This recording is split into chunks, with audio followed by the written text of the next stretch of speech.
Kitab Ayub. Begitu dalam pesannya dan merupakan kitab yang sangat unik dalam Alkitab karena beberapa alasan. Kisahnya terjadi di tempat yang tidak diketahui dengan jelas dan lokasinya jauh dari Israel, yakni di tanah Uz. Tokoh utamanya, Ayub, bahkan bukanlah orang Israel. Dan penulis yang tanpa nama tidak mencatat kisah ini dalam periode sejarah yang jelas. Namun sepertinya hal ini sengaja dilakukan. Sepertinya penulis tidak ingin perhatian kita dialihkan oleh pertanyaan-pertanyaan historis. Sebaliknya, dia ingin kita fokus kepada kisah Ayub dan kepada pertanyaan-pertanyaan yang muncul akibat penderitaan yang dialaminya. Kitab Ayub memiliki desain sastra yang sangat jelas. Kitab ini dibuka dan ditutup dengan prolog naratif singkat dan kemudian epilog. Bagian tengah kitab ini syarat dengan puisi Ibrani yang menyuguhkan percakapan antara Ayub dengan 4 lawan bicara yang disebut dengan sahabat-sahabat. Percakapan ini kemudian diakhiri dengan serangkaian pidato puitis yang disampaikan oleh Allah kepada Ayub. Mari kita gali dan lihat bagaimana semua ini berlangsung. Prolog memperkenalkan kita kepada Ayub dan kita dapati bahwa ia tidak bercacat celah. Seseorang yang hidup benar dan menghormati Allah. Dia orang yang sangat baik. Kemudian tiba-tiba kita digiring ke alam sorgawi dan Allah sedang mengadakan pertemuan dengan sidangnya. Itu adalah sebuah gambaran yang lumrah dalam perjanjian lama yang menggambarkan bagaimana Allah menjalankan dunia ini. Dan di antara penghuni sorga terdapat satu sosok yang bernama Setan, yang dalam bahasa Ibrani berarti penuduh atau pendakwa. Seolah-olah kita sedang menyaksikan kejadian di ruang pengadilan. Allah menggambarkan Ayub sebagai sosok yang hidup benar, dan kemudian si pendakwa menantang kebijaksanaan Allah tentang pemberian hadiah kepada orang-orang benar seperti Ayub. Setan berkata bahwa satu-satunya alasan mengapa Ayub sangat taat kepada Allah adalah karena Allah telah memberkatinya dengan kemakmuran. Izinkan Ayub untuk menderita, maka kita akan tahu apakah dia sungguh-sungguh hidup benar. Dan Allah setuju untuk membiarkan si pendakwa menimbulkan penderitaan pada Ayub. Di titik inilah biasanya kita akan mulai bertanya-tanya. Apa? Mengapa Allah melakukan itu? Dan kemudian kita berasumsi bahwa kitab ini akan menjawab pertanyaan tersebut. Mengapa Allah mengizinkan orang baik menderita? Namun seiring kita terus membacanya, kitab ini tidak menjawab pertanyaan itu. Sama sekali tidak ada bagian yang menjawab pertanyaan itu. Bagian prolog membentuk pertanyaan sesungguhnya yang coba diangkat oleh kitab ini. Pertanyaan tentang keadilan Allah dan apakah Allah menjalankan alam semesta berdasarkan prinsip keadilan mutlak. Dan tanggapan atas pertanyaan-pertanyaan itu muncul di bagian akhir kitab ini, bukan di bagian awal. Alasan utama mengapa Ayub menderita tidak pernah terungkap. Jadi bagian prolog ditutup dengan Ayub yang sedang menderita dan bingung karena ditegur istrinya dan dikunjungi oleh 3 sahabatnya yang mencoba membagikan hikmat dan nasihat. Mereka adalah Elifas orang Teman, Bildad orang Suah, serta Sofar orang Naamah. Mereka semua bukan orang Israel, sama seperti Ayub. Mereka menyuguhkan pola pikir terbaik dari orang timur dekat kuno mengenai Allah dan penderitaan manusia. Ini membawa kita pada bagian utama kitab ini. Pertama, Ayub berbicara. Beginilah bagian dari kitab ini berlangsung. Pertama-tama, Ayub berbicara kemudian ditanggapi oleh salah satu sahabatnya. Lalu Ayub menanggapi sahabatnya itu, dan kemudian sahabat yang lainnya akan menimpali tanggapan Ayub dan seterusnya. Mereka bersahut-sahutan sampai 3 putaran. Dan perdebatan ini berfokus pada 3 pertanyaan ini. Apakah Allah benar-benar memiliki karakter yang adil? Dan apakah Allah menjalankan dunia ini berdasarkan prinsip keadilan mutlak? Jika demikian, bagaimana penderitaan Ayub bisa dijelaskan? Seperti yang akan kita lihat, Ayub dan sahabat-sahabatnya, mereka berpikir berdasarkan asumsi tentang seperti apakah seharusnya keadilan Allah di dunia itu. Artinya bahwa segala sesuatu yang terjadi di alam semesta seharusnya dijalankan sesuai dengan prinsip keadilan mutlak. Jadi jika seseorang itu bijaksana, orang baik-baik dan menghormati Allah, maka hal-hal baik akan terjadi padanya. Allah akan membalas kebaikannya. Namun jika seseorang itu jahat dan bodoh dan melakukan dosa, hal buruk akan terjadi padanya. Allah akan menghukumnya. Nah, pendapat Ayub yang terus-menerus diungkapkan adalah ini. Pertama-tama, bahwa dia tidak bersalah. Itu berarti penderitaannya bukan merupakan penghukuman dari Allah. Sekarang kita tahu dari prolog, kedua hal ini benar adanya. Ingat Allah sendiri mengatakan bahwa Ayub hidup benar dan tidak bersalah. Lalu Ayub mengakhiri pendapatnya dengan memberikan tuduhan kepada Allah. bahwa Allah tidak menjalankan dunia ini berdasarkan keadilan. Atau lebih buruk lagi, Allah itu memang tidak adil. Di sisi lain, sahabat-sahabat Ayub memiliki pendapat yang berbeda. Mereka berpendapat bahwa Allah itu adil. Itu artinya, Allah selalu menjalankan dunia sesuai keadilannya dengan cara seperti ini. Jadi pada akhirnya, mereka tidak menuduh Allah, melainkan Ayub. Ayub pasti telah melakukan sesuatu yang amat sangat buruk di hadapan Allah, sehingga dihukum seperti ini.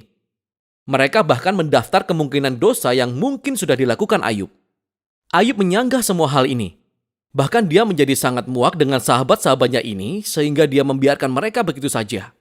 Ayub membawa persoalannya langsung kepada Allah. Nah, hal yang harus diperhatikan saat ini adalah Ayub yang sedang mengalami emosi yang tidak stabil di dalam puisi-puisi ini. Dia selalu berpikir bahwa Allah itu adil, tetapi sekarang dia tidak bisa mengaitkan itu dengan penderitaannya. Sehingga beberapa kali, Ayub sangat meledak-ledak dalam menuduh Allah sebagai pengganggu.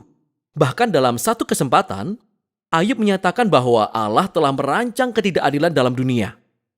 Tapi saat dia memikirkan hal itu, dia menjadi ketakutan karena dia ingin berharap dan percaya bahwa Allah itu benar-benar adil. Ayub menjadi sangat kacau di bagian ini. Lalu Ayub membuat pernyataan terakhir tentang ketidakbersalahannya. Dan dia menuntut agar Allah menemuinya secara pribadi dan menjelaskan semuanya. Di titik inilah seorang sahabat yang mengejutkan datang. Elihu orang Bus. Dia bukan orang Israel tetapi memiliki nama Ibrani. Elihu memiliki pendapat yang sama dengan Ayub dan sahabat-sahabatnya. Elihu berpendapat bahwa Allah itu adil, dan hal itu menyiratkan bahwa Allah selalu menjalankan alam semesta berdasarkan keadilan. Tetapi kemudian Elihu menarik sebuah kesimpulan yang lebih kompleks tentang mengapa orang-orang baik menderita. Kemungkinan hal itu bukan merupakan hukuman atas dosa di masa lalu.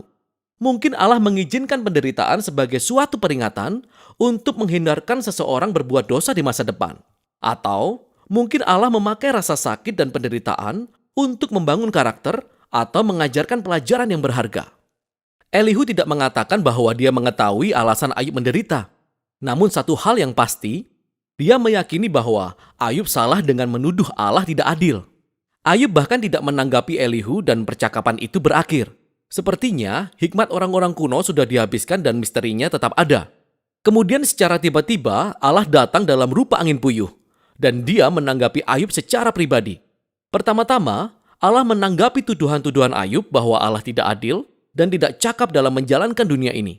Jadi Allah mengajak Ayub untuk berjalan mengelilingi alam semesta dan Allah mulai mengajukan segala pertanyaan kepada Ayub tentang keteraturan dan asal mula alam semesta.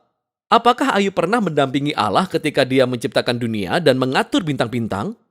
Apakah Ayub pernah memerintahkan matahari untuk terbit atau mengatur cuaca? Allah menaruh perhatiannya pada detail-detail yang ada di dunia yang bahkan tidak pernah dipahami oleh Ayub. Kemudian Tuhan mulai membahas detail yang menggambarkan kebiasaan merumput kambing gunung dan bagaimana rusa melahirkan, atau pola makan singa dan keledai liar. Apa maksud semua ini? Ingat asumsi Ayub dan sahabat-sahabatnya tentang bagaimana seharusnya bagi Allah untuk menjalankan dunia ini sesuai keadilan. Di balik asumsi tersebut, adalah asumsi yang lebih dalam, yaitu bahwasanya Ayub dan para sahabatnya memiliki perspektif yang cukup luas tentang kehidupan untuk membuat klaim tentang bagaimana seharusnya Allah menjalankan dunia ini. Dan tanggapan Allah melalui perjalanan ini membongkar semua asumsi itu. Pertama-tama, ditunjukkan bahwa alam semesta sangat luas, tempat yang kompleks dan mata Allah tertuju kepada segala sesuatu yang ada di dalamnya, setiap detailnya. Di sisi lain, Ayub hanya memiliki sudut pandang yang sempit dalam kehidupannya. Pandangannya atas dunia ini sangatlah terbatas, sehingga apa yang tampak sebagai ketidakadilan bagi Ayub harus dilihat dari sudut pandang dan konteks yang jauh lebih luas. Ayub sama sekali tidak sepatutnya membuat tuduhan sebesar itu tentang Allah. Setelah perjalanan itu, Allah bertanya kepada Ayub jika dia ingin mencoba mengatur dunia selama 1 hari saja berdasarkan prinsip keadilan mutlak, seperti yang dipikirkan Ayub dan sahabat-sahabatnya, yaitu memberi penghukuman atas perbuatan jahat setiap orang dengan ganjaran yang tepat. Sesungguhnya menerapkan keadilan di dunia kita ini sangatlah rumit. Keadilan itu tidak selalu hitam dan putih seperti yang dipikirkan Ayub dan sahabat-sahabatnya. Yang membawa pada poin terakhir Allah. Allah mulai menggambarkan 2 makhluk yang luar biasa, yaitu Behemoth dan Lewiatan, yang oleh orang-orang dianggap sebagai gambaran puitis dari kuda Nil dan buaya. Kemungkinan besar, Mereka mengacu pada makhluk terkenal dari mitologi timur dekat kuno yang digunakan di bagian lain dalam Alkitab sebagai simbol kekacauan dan bahaya yang ada di dunia baik milik Allah. Makhluk-makhluk ini tidaklah jahat. Sesungguhnya Allah bangga kepada mereka. Namun mereka juga tidak aman. Intinya adalah dunia milik Allah sungguh luar biasa dan sangat baik. Namun tidaklah sempurna atau selalu aman. Dunia milik Allah memiliki keteraturan dan sangat indah. Tetapi juga liar dan terkadang berbahaya. Sama seperti dua makhluk yang luar biasa ini. Sehingga kita kembali pada pertanyaan besar tentang penderitaan Ayub. Mengapa ada penderitaan di dunia milik Allah? Entah karena gempa bumi atau binatang buas, atau dari sesama manusia. Allah tidak menjelaskan alasannya. Yang dikatakan Allah adalah bahwa kita hidup di dunia yang sangat kompleks, dunia yang luar biasa, yang pada tahap ini setidaknya tidak dirancang untuk mencegah penderitaan, dan itulah tanggapan Allah. Ayub menantang keadilan Allah. Allah menanggapi bahwa Ayub tidak memiliki pengetahuan yang cukup memadai tentang alam semesta untuk membuat klaim seperti itu. Ayub meminta penjelasan penuh dari Allah, dan yang diminta Allah adalah supaya Ayub percaya pada hikmat dan karakternya. Dan Ayub pun menanggapi dengan kerendahan hati dan penyesalan. Dia memohon pengampunan karena telah menuduh Allah dan mengakui bahwa dia telah bertindak melampaui batas. Kemudian tiba-tiba kitab ini diakhiri dengan sebuah epilog singkat. Pertama-tama, Allah mengatakan bahwa sahabat-sahabatnya salah, bahwa gagasan mereka tentang keadilan Tuhan itu terlalu sederhana, tidak sesuai dengan kompleksitas dunia atau hikmat Allah. Dan kemudian, Allah berfirman bahwa Ayub telah berbicara dengan benar tentang dia. Ini sangat mengejutkan, karena tidak bisa diterapkan pada semua hal yang telah Ayub katakan. Maksud saya, kita tahu Ayub menarik kesimpulan yang terburu-buru dan salah. Namun Allah tetap menerima pergumulan Ayub. Bagaimana Ayub datang dengan jujur di hadapan Tuhan dengan segala emosi dan rasa sakitnya, dan hanya ingin berbicara kepada Tuhan sendiri. Dan Tuhan mengatakan itu cara yang benar untuk memproses semua ini, yaitu melalui perjuangan doa. Kitab ini ditutup dengan pemulihan atas kesehatan, keluarga, dan kekayaan Ayub. Bukan sebagai upah atas sikapnya yang baik, namun sebagai bentuk kemurahan hati Allah. Dan itulah akhir kitab Ayub. Jadi kitab Ayub tidak memecahkan teka-teki tentang mengapa hal-hal buruk terjadi pada orang-orang baik. Namun kitab ini mengundang kita untuk percaya pada hikmat Allah ketika kita menghadapi penderitaan dan bukan malah mencari alasan mengapa semua itu terjadi. Ketika kita mencari alasan, kita cenderung menyederhanakan Tuhan, seperti sahabat-sahabat Ayub, atau seperti Ayub, menuduh Allah hanya berdasarkan bukti-bukti yang terbatas. Jadi, kitab ini mengundang kita untuk secara jujur membawa penderitaan dan kesedihan kita kepada Allah dan percaya bahwa sesungguhnya Allah peduli dan Dia tahu apa yang sedang dilakukannya. Dan itulah isi kitab Ayub.